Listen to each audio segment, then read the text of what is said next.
değişse de değişmez adın. Yüreğimde yazılı kardeşlik adın. Fırtına gelse de sönmez odun. Yanımda sen varsa mehkemdir yolum.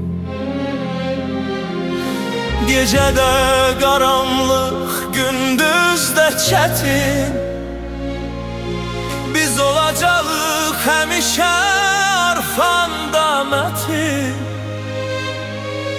Dost dedim çoxuna, qardaş tək sənsən. Taleyin yazdığı ən gözəl bəxşişsən. Ceyhun, sən qəlbimizdə yaşayan at. Nə zaman siler səni, nə ayrılıq, nə yad. Sənin arxandayıq, qorxma heç vaxt. Biz sənin dayağın, biz sənin dostun.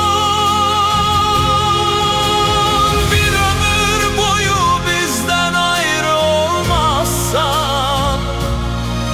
Zaman keçsə belə uzaq qalmazsan.